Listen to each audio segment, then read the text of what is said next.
Hi, welcome to JC eConnect laboratory program.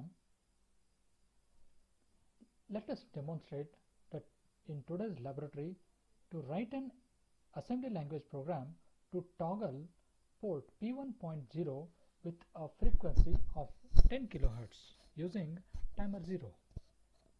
Let us take with the program, in which the program will be begins at the org.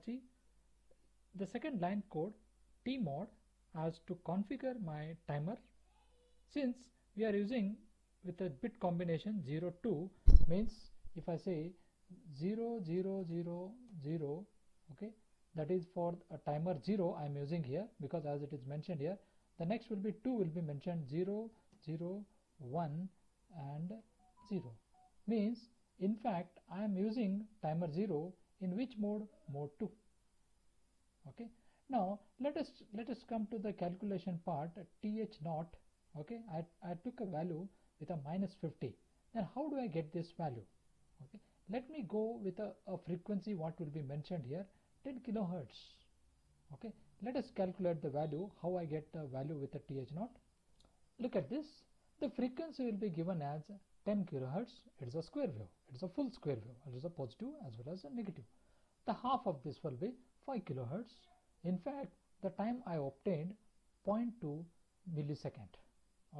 Now if I divide with a 1.085 microsecond, this is because 1/12 of the internal clock will be applied, I get here value 184 is a decimal value, since this is a decimal value. Now if I convert, if I want to, there is a procedure will be there. I have to subtract this 184 by 256. That is a 256 minus 184. I get here value 72. Its equivalent will be 48. What is the value I get here obtained is a 48. Approximately it will come for 50. Means there is a 50 what the value I obtained to get with a value frequency of 5 kilohertz. This is what the value I obtained, 50 will be loaded into th0. Now set p tr0 means my timer will be getting started. Assume that at the port p1.0 the value will be 0. Now it will produce a delay of 5 kilohertz, because total will be 10 kilohertz. 5 kilohertz delay for the low and 5 kilohertz for the high. Now it will start counting from 50. That is a minus 50. It is a, if I say minus, it will take its 2's complement value. Now how long this will be repeated here? Until this tf0 will be set to high. Once the tf0 is set to high, the loop will be broken. It will go to the next instruction, CLR.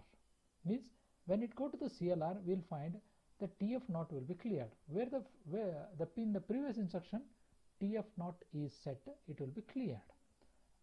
Immediately I had to complement the p1.0, because what I obtained set b, if it is a 0, now it is a complement of that 1, means I will find a 1 in a port, that will be at the bit p1.0.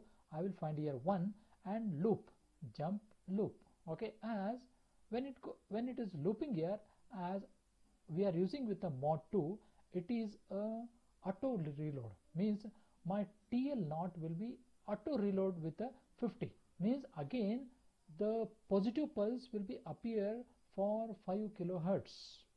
That is a set p. You need not set it it is externally, it will set it because it is auto reload, and it will be keep on continuously generating clock pulses.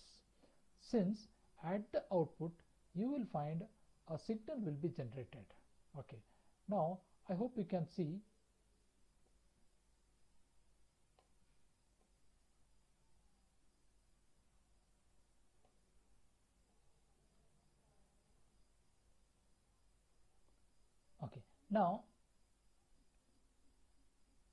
Now we have to debug the program, as the standard procedure will be like translate, build, rebuild, and go to debug. You will find a start and a stop. Right now I am in a debug mode. Since you can see this is the arrow, means I am in a debug mode.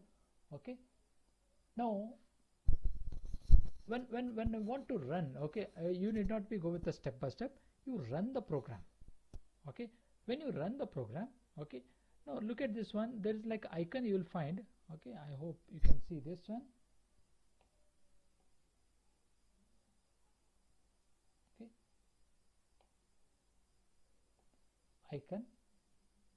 Okay, click on this icon, where you will find a square wave will be continuously generating.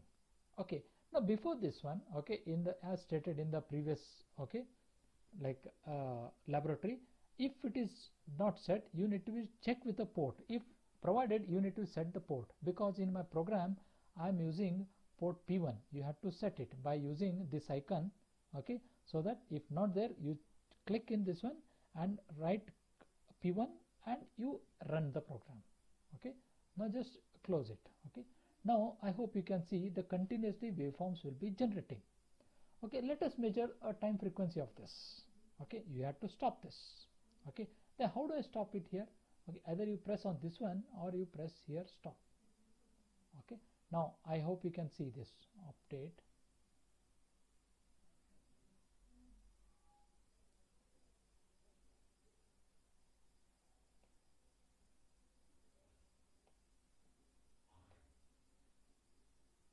Okay, now I'm just zooming it here. Okay, so that I can measure my. Okay, now you can see this is like a reference. If you move the cursor here, you can see this the cursor will be moving. Okay, let us click onto the one pulse. Okay, when you click on this pulse here, I hope you can see, just drag the mouse from this one. Okay, now it will be considered. Okay, what? Okay, how much it has to be? It has to be 5. That is a 54.254 millis. That's a microsecond. Okay, now when you move the cursor here, you will find a 9215.91 hertz. Means how much it will be now? That is a 10 kilohertz.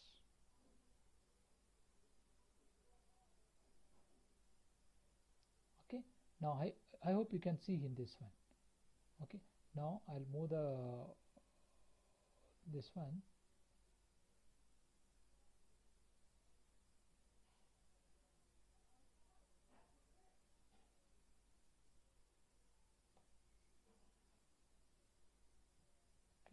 I'll keep this one cursor for you. Okay, now you can see here when I click on this one, okay, that is a reference point. If I just move here, drag it here, you can see. Okay, I hope you can see the delta. Okay, now you can measure here delta, how much it will be, like 9215.91 hertz. Means it is a 10 kilohertz frequency will be generated. Okay, this is what the program to, okay, in which the timer will be generated of a 10 kilohertz. Okay, half will be like a 5 kilohertz. Okay, there's a 5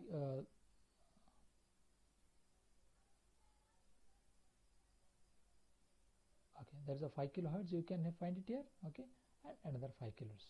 Okay, since you can see that is a total will be 10 kilohertz frequency will be generated for the a given program. Okay, I hope you can, okay, you can practice with a different frequency so that you can verify it. Now this procedure will be that you take a mouse. Okay, you have to provide it, you have to stop the signal, otherwise you won't see.